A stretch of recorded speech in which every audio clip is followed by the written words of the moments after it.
Hello children, I hope you are having fun learning the three-lettered words. Today in this video, let us peep into the U family. Okay? So can you tell me what is the sound of U? U says A. And what is the sound of T?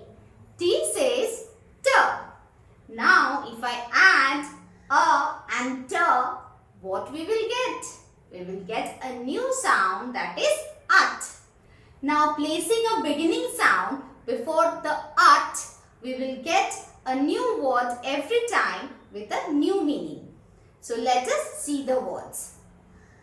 At, cut. Cut means to make pieces. We use knife to cut vegetables or fruits. Hut. Hut is a small house. We see hut in the villages. Nut.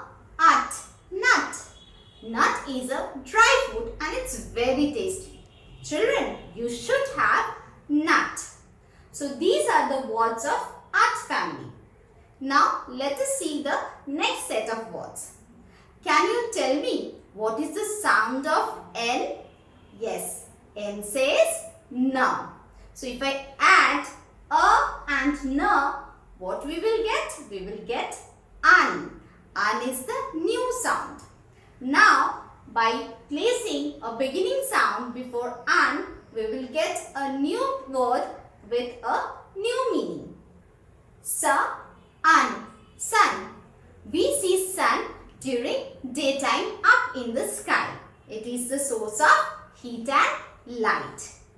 Gun. Gun is a weapon used by the policeman. Okay. The next word is run. When we need to walk faster, we run. So children, these are the words of an family. Now let us see the next group of words. Now tell me, what is the sound of G?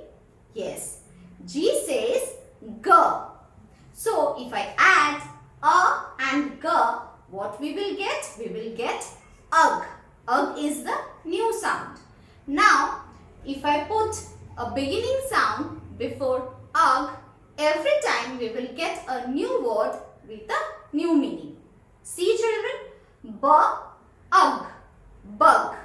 Bug is an insect. Rug. Rug is a piece of cloth. Jug is a container where we keep water. So children, these are the words that we have learned today. At, an and ug of U family. So children, for more such videos, please do check our channel and all of you keep on learning the three-lettered words. Thank you. Bye-bye.